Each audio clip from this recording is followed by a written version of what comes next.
selamat pagi anak-anak kelas 7 ya. Bertemu lagi dengan Miss Rina di mata pelajaran IPS ya, di kelas 7 masih di bab 7.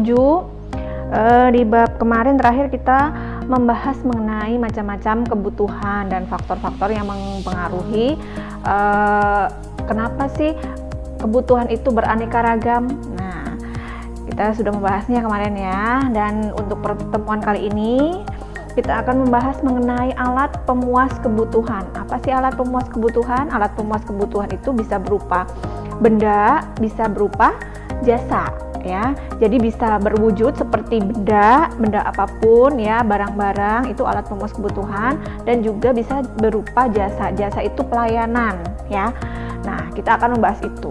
Mari kita bahas melalui tayangan slide yang akan Miss Rina paparkan melalui video animasi berikut ini. Kita simak bersama-sama ya. Dan juga kalian boleh buka buku paketnya di halaman 148 ya. Kita simak bersama-sama. Assalamualaikum anak-anak. Selamat bertemu lagi dalam pembelajaran IPS. Semoga hari ini kalian dalam keadaan sehat ya. Kita akan melanjutkan pembahasan materi sebelumnya, yaitu mengenai kebutuhan manusia. Nah, pada pertemuan kali ini kita akan membahas materi alat pemenuhan kebutuhan. Alat pemenuhan kebutuhan manusia banyak sekali macamnya. Ada yang berupa barang dan jasa, ada yang berwujud, dan ada yang tidak berwujud. Mari anak-anak kita bahas macam-macam alat pemenuhan kebutuhan. Alat pemenuhan kebutuhan menurut kelangkaannya atau cara memperolehnya terbagi menjadi dua. Yang pertama, barang ekonomis, dan yang kedua, barang bebas. Barang ekonomis adalah semua barang yang keberadaannya terbatas sehingga untuk memperolehnya perlu pengorbanan, baik secara material maupun secara fisik. Contoh barang ekonomis misalnya sepatu atau pakaian. Catat ya.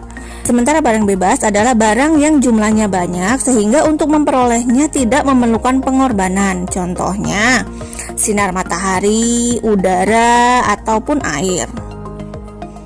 Alat pemenuhan kebutuhan menurut hubungannya dengan barang lain dibagi menjadi barang substitusi dan barang komplementer.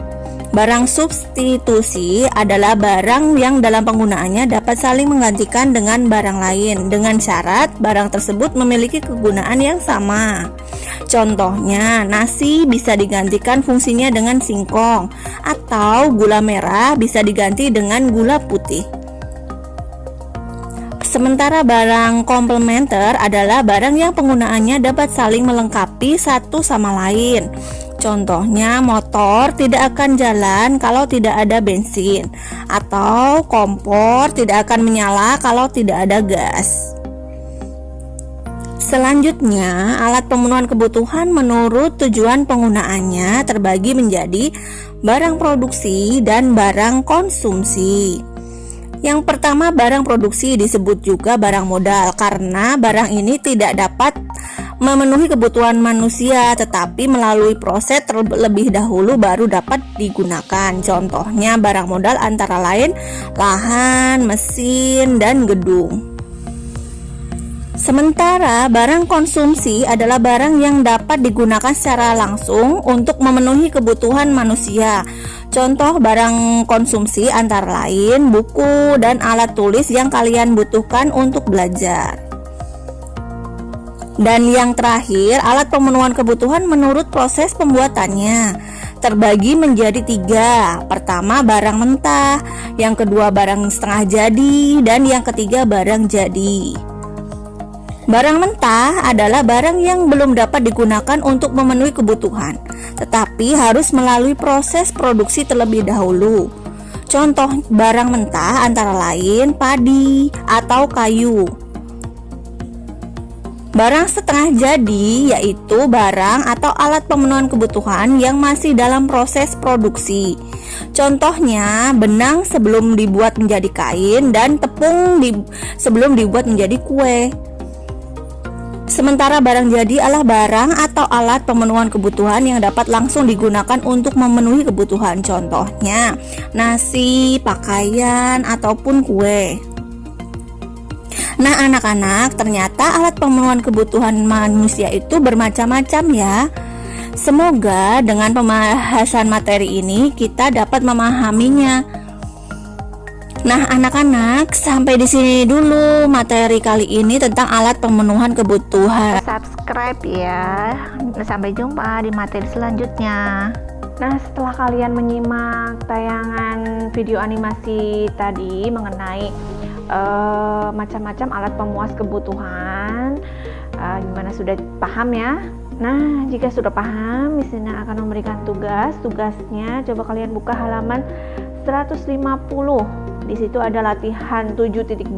Kalian kerjakan nomor 1 sampai nomor 5.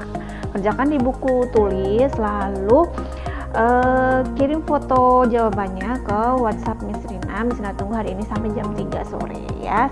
Tetap semangat belajar, jangan lupa tetap menerapkan protokol kesehatan 5M. Jangan lupa ya, mencuci tangan, lalu memakai masker, lalu menjaga jarak dan mengurangi mobilitas, dan juga menghindari kerumunan.